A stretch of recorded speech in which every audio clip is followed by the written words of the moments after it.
Pump up the volume on your parenting with Parent Pump Radio. Tune into something different that makes a difference. At Parent Pump Radio, instead of a ripple, we choose to create a splash. Get energized, get inspired, and get informed with how to parent in the new millennium. With your host and parent coach super guide, Jacqueline T.D. Huynh. Hi, we're here to pump up your parenting skills, pump up your knowledge, pump up your energy. Welcome to Parent Pump Radio. Go to parentpumpradio.com to leave your questions, comments, and suggestions for future shows, and subscribe to our RSS feed so you'll be automatically notified of new shows. Our show is available on iTunes, Google Play, Stitcher, and syndicated on missionsradio.org and oneideaaway.com. So we're going to continue our talk on financial literacy. According to Forbes magazine, 2/3 of American adults can't even pass a basic financial literacy test, and we know more income does not translate to better financial situation. I mean, according to statistics, 70% of lottery winners and 80% of professional athletes end up filing bankruptcy. So Parent Pump Radio is going to be bringing on many expert guests this year to help educate you on money, credit, tax, debts, student loans, investments, ways to cash flow. We're also going to be partnering up for a monthly live speakers talk panel in the city of Torrance, Los Angeles. So mark your calendar. Our first one will be on January 19th, 2019 from 10 a.m. to noon Pacific Standard Time. If you can't make it live, we're also going to be live streaming it, so all the information is in the show notes. Make sure you go there. So today we're going to talk about credit. Do you want to get back in the credit game? Are you stuck with a high interest loan or dealing with collection accounts which are damaging your credit? Or maybe you just want to understand more about how credit works so you can play the game more effectively. Our expert guest today is the president of Credit Furst and has over 35 years of combined credit experience. His company helps consumers and businesses when they get declined for a loan due to undesirable credit. They also restructure credit and challenge negative items such as judgments, tax liens, foreclosures, bankruptcy, chargeoffs, and so many other things. So typically, their clients have the results they need within 30 days to maybe finance a new loan for a home, a car, education expenses, even a personal loan. So without further ado, ladies and gentlemen, I'd like to introduce you to Chris Kastigar. Hi, Chris. Hey, Jackie. How's it going? I'm doing great. Thank you for being on the show. You're very welcome. Thank you for that wonderful introduction. You're welcome. And you can find Chris at his website, creditfurst.com. And let me spell that because the word first is a little different. It's CREDIT, like Frank, URST.com. And that is also in the show notes. And there's a reason why I have the name that way. Our slogan is, like our spelled name, errors are made every day. Don't let an error impact your financial dreams. So our name is misspelled on purpose because there's errors in credit reports throughout the realm of credit. Probably about anywhere between 80 to 90% of credit files that are managed by the bureaus have errors in them. So that's the basis of our name, logo, and the dynamic in our company. Yeah, I was wondering. I was going to tell you, you spelled first wrong. Yep, I did. So first of all, I want to know more about you. What made you decide to go into this kind of business? Well, so before getting into this, in the basic credit world, I was involved in the mortgage world. So I was doing financing up until like 2008 when kind of the mortgage world imploded. I had my father passed away. And so for me, I also became a full-time dad of my kids. So for me, it was a change in how I wanted to operate and kind of go through the journey of life and how to deal with being of an available father for my boys, as well as being, employed and making money to support them as well at the same time. So this started evolving over time, and probably in the last 5 years, it's just kind of taken shape into a different direction. So I've kind of been searching out, researching, understanding how like the laws are in place for people that are dealing with credit issues, or laws that are in place for how the banks are reporting information, how the bureaus are supposed to manage information. So all that information just came to my knowledge base. Kind of, I self-educated myself, and being that I understood credit really well, I understand finance really well, it just kind of was a good fit. And that's kind of how this business evolved and became such a, kind of, now it's we're one of the unique companies that does things from a legal perspective, but also in a very passionate and quick route. There's a lot of companies out there that they take time. I've heard some companies taking between, 18 to 24 months, 36 months to help clients get back on track with their credit. I'm like, that's insane. You got to get this done quicker. We want to get people back in the game. And if I can find ways to do that, that's kind of how the business evolved. Yeah. I mean, Yeah. for you to do what you do in 30 days, it's pretty awesome. Yeah. And it's not just 30 days. I mean, a lot of clients do get results, but typically most clients are between, say, 3 and 6 months. That's a normal window. Yeah. But most companies out there don't do it within 3 to 6 months. They're doing it, like I said, in between 18 and 36 months. So it's a different animal. Yeah. You have to know how to play the game to get into that, to help people out in that space. So let's talk about the game. Tell us what credit is, and what's the biggest misperception people have about this subject. Okay, so the misconception, I think, is what you're wanting to get to. Right. Credit. This is the easiest way to understand credit.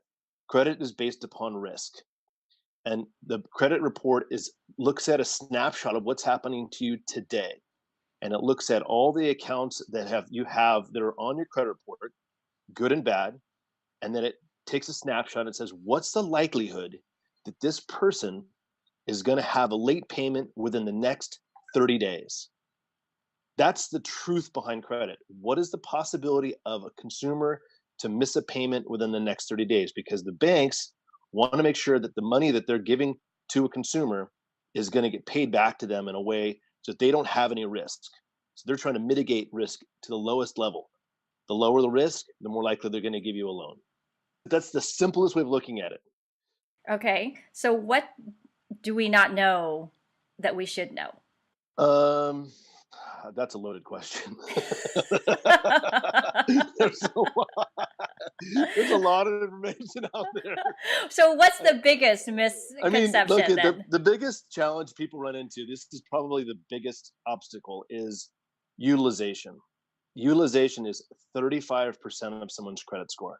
And utilization is, if I have a credit card and the limit, or let's just use credit cards. Those are the easiest ones to use.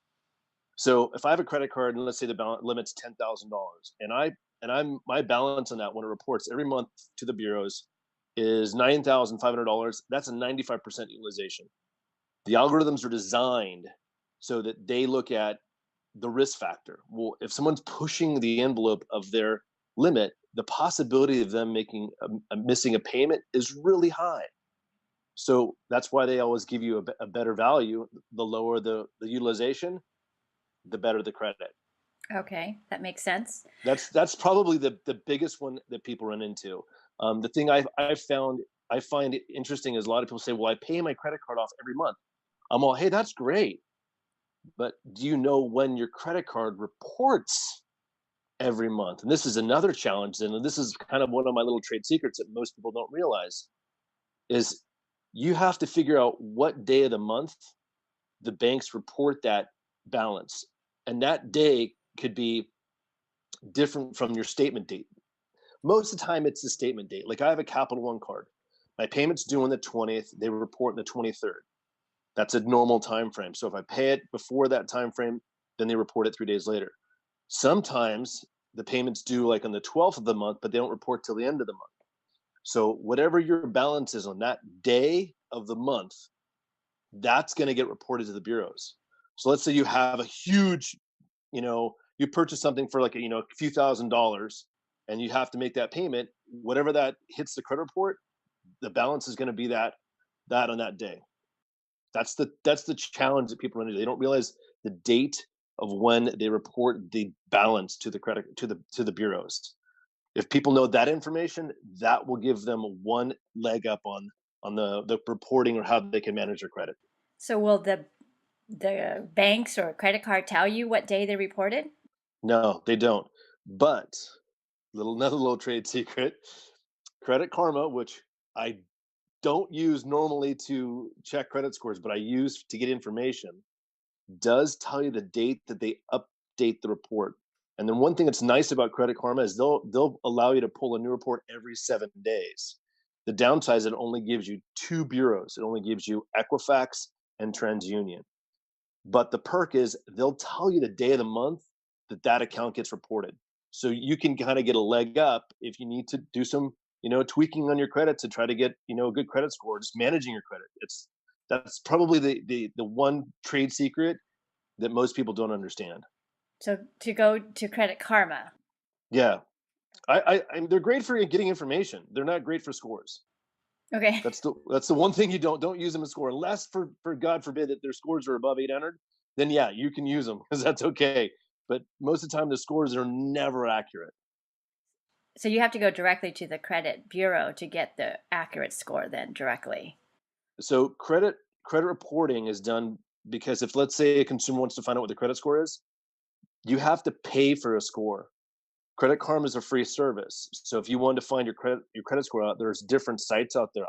These are the sites that I like that provide good credit scoring. One is Experian.com. I love them. Another one is Credit Check Total. And another one is Free Scores and More. Each one of those sites will provide a good basis of what the credit score could be. It's pretty accurate when someone goes to pull their credit after using those sites as a basis to know exactly what their credit score is. So then Credit Karma is just to show information that's going on. Just information. It's the best site to get the best information. Just for purposes of information gathering only. Don't use it for anything else. Okay. If someone's putting a negative report on your credit, you'll be able to find that on Credit Karma. Yeah, if there's a negative account reporting, you'll be able to know the name of the company, but you won't know the account number. That's another little tidbit that's horrible with Credit Karma. It doesn't give you all the information. So for me, I can't use it in our line of work because there's no account number on it. We need account numbers when we just do disputes. That's important. When you do a dispute, you have to dispute it and you have to put the name and the account number and then send it to the bureau so they know which account you're dealing with or they're dealing with. For most people, I think credit cards probably hold a lot of their scores, right? Yeah, that's a lot of the utilization we're talking about. Yes, that's correct. If you're using your credit card and you're paying the cards off every month, how does that change, or does it change for some people? So these are the two things that are the biggest scoring factors on your credit report. One is the utilization, and the other one is credit history, payment history. So if I've been making my payments on time every month. So when it comes to credit cards, utilization is, if you want to keep it below 30%, that's the kind of the magic point. 30% and lower is always the key level of where you'll see your scores having a stronger, less risk factor. Remember, it's always based on risk. Credit is a risk factor for the banks. It's a module that they have in place. The algorithm focuses on risk. That's it. So what do you mean by 30%? Like 30%? Okay, so if I have, here's a perfect example, okay? There are credit cards out there people go and get, and they're $500 limits. I got a new credit card. It's $500 limits. I'm like, that's great. Good for you. Except they keep a $450 balance on it. So that $450 balance is now 90% utilization. So a 30% utilization on a $500 card is $150. So there's a massive gap in that amount, because a $500 card, your utilization can go really quick. I mean, you go buy a plane ticket, done, it's gone. Right. $400. There you go. You've almost 80% utilization. So the reality is you got to be careful. And the smaller cards are classified as starter cards. A bank's not going to give you a decent credit card account of like $5,000 if you have only a $300 or a $500 credit card in your account. You need to have larger limit cards. Here's another cool little trade secret for most people: getting an authorized user account on a credit card. An authorized user is, say, let's say I have an American Express account and I've got a $10,000 limit on it. I can give someone as an authorized user, so they basically are inheriting all my good credit history. So let's say, like, I have my boys and I've put them on my Capital One accounts. So they're now inheriting my good payment history. So when they go to get credit cards and they turn 18 or they want to get a credit card, they'll have 2 years of payment history or more on their credit report. So the bank will go, oh, here you go. Here's a credit card for maybe $2,000, whatever it might be. But they'll have that history on the report, which is great for people that need to boost their credit scores or build it for that matter. Okay, good to know. Better make sure that you're monitoring your teens' credit card use if you're going to authorize them on your Yeah, card, though, right? definitely. Or just put them on your account, just don't give them the card. That too. You could do that too. Yeah, the coolest thing is an authorized user. You don't have to give them the card. You can just put them on and not never give them the card, so they get the credit They get the worthiness, credit. but they don't get the card. There are people out there who pay credit cards every month, but their credit score doesn't change. Why is that? There's a lot of factors that could come into play. They could have late payments. They could have a collection. They could have things that are on the report. That's a hard one to kind of give it a specific answer to without really kind of looking at each individual person's specific situation. I have clients that contact me and ask me, over the phone, hey, my credit score is 550. Can you tell me why? I'm like, yeah, I would. It's like going to the doctor saying, hey, doctor, I need some meds because I'm sick. And the doctor's like, well, I got to do an examination on you first. Okay. It's the same Makes thing. sense. Makes sense. It's hard. I mean, it's very visual in the space of understanding what's on the report. So, yeah.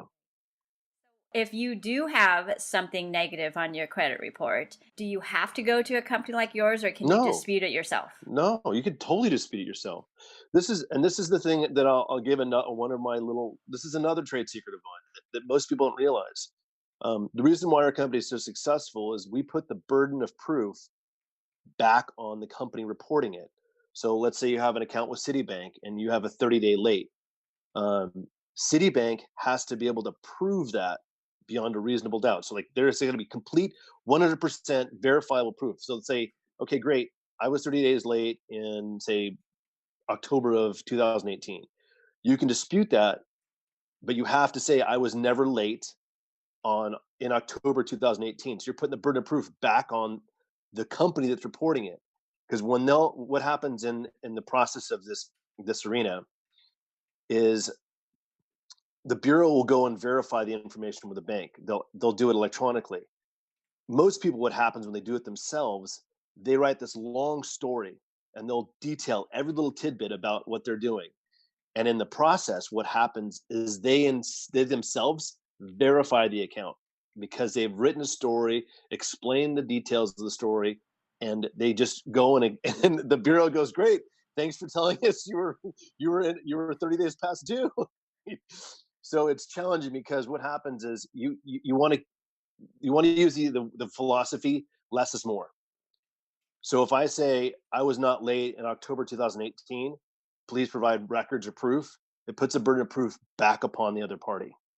So that gives the consumer the power to then do that. So they can do it themselves. Just be careful. Don't write a story. Don't explain yourself. Just specify I was never late, or keep it simple and put the burden of proof back upon the other party. So just basically say I was not late, so give me And the the proof date, that I was. and give me the date. You always have to put the date of the time frame if something was incorrect. I was not late on this time this year or this month this year. You give them this specific date because then they have to prove that. And a lot of times they can't prove it. They'll send some form of statement, but no one can prove when they got the check. There's no record of it. It's a process. It's all about evidentiary, evidentiary rules. So if you can show me the evidence that I was late, then great. But if I they was late. so If say they that can't, but say the payment was due October 1st and they show that your payment didn't get credited until October 15th, can they just show you that? if it's due October 1st and you pay it by the 15th, you're not 30 days past due. So you need to show, and if you have a record of the cash check and shows when it was cashed, that's another level of evidence. So just the reality is you want to put the burden of proof back on the other party. You always put it back to the banks because they're the ones that are reporting the information. They're sending to the bureau, so they have to have complete transparency and 100% accountability. If you ask to verify it, and this is the other thing, this is what I love. How's your name spelled? Jacqueline, I know you have a very unique name and will you spell it? Yeah. But I'm sure people mess it up all the time. Yes. Yeah. So that's not you. I'm sorry. My name is not spelled that way. That's not me. You know, My the first simplicity of it is, name, my last name. yeah. So it's a very common mistake, and people remember your companies that are putting data entry into their accounts. If somebody hits an I instead of an E, like my name, that's inaccurate.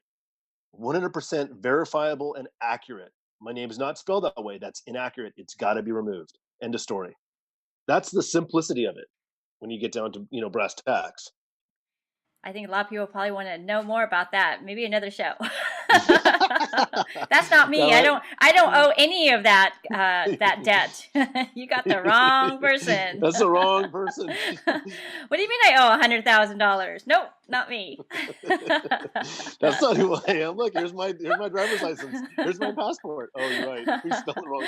Sorry. Okay.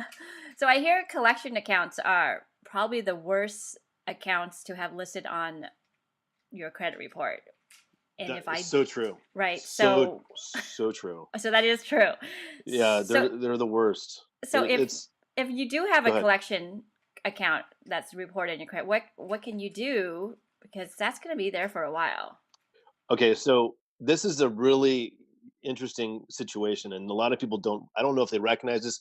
Maybe people have seen my video upon when it comes to collection accounts, but collections accounts are third-party debt buyers, which means the originator of the account has sold it, which means your relationship, and think of this in a contractual relationship. So if you and I are in a contract that's mutually exclusive between you and I, if you're upset and you're mad at me and upset, and you say, forget you, I'm selling your debt to a third party, you've now removed my relationship completely out of the equation. So you've now sold it to somebody else who I have no relationship with. So what banks do when they, or even this even goes into medical debt. Um, when an account is sold to a third party debt buyer, that relationship has changed. So your relationship with that individual is no longer valid. It's been terminated.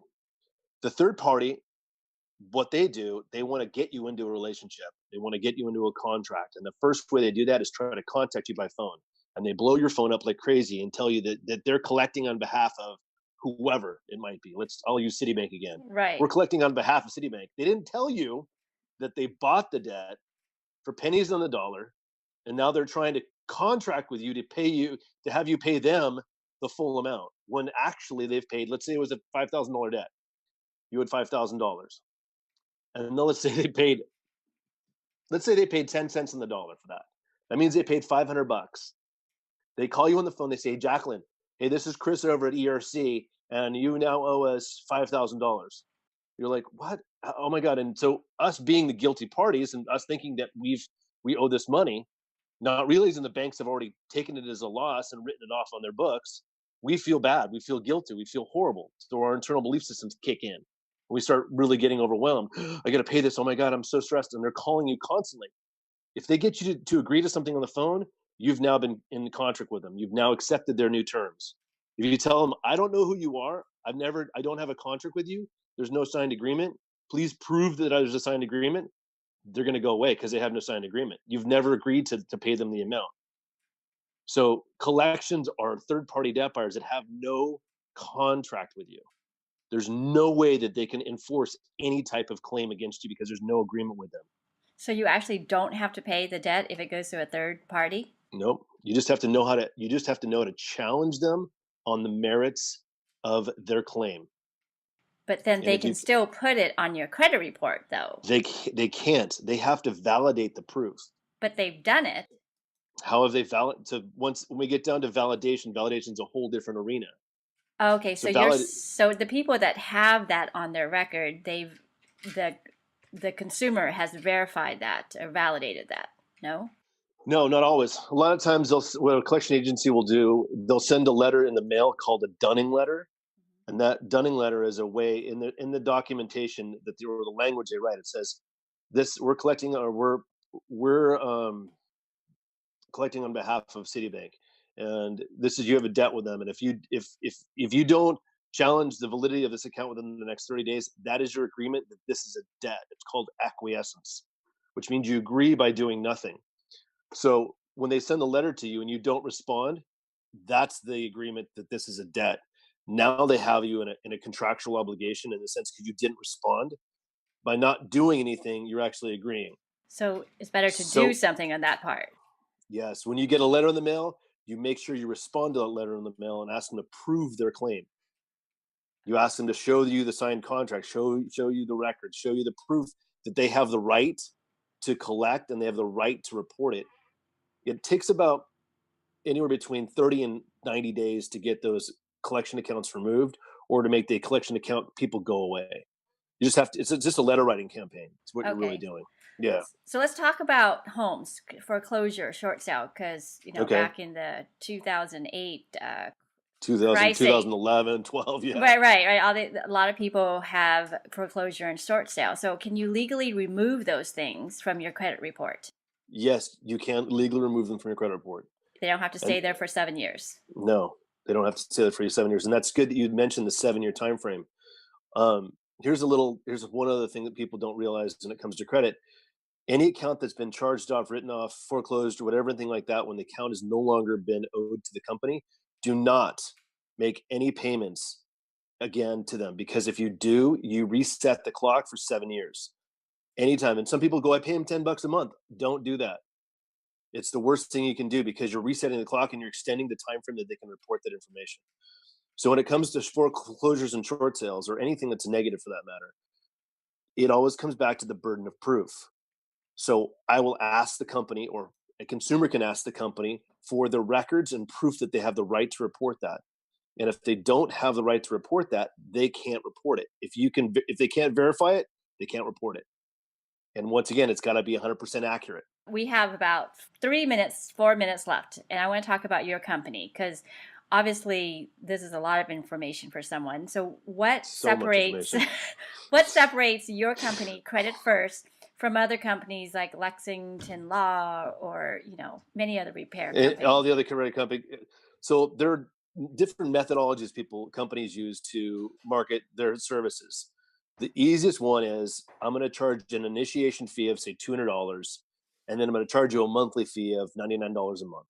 Okay, so people think, hey, that's affordable, but what they don't tell you is they're in their model of how they do business.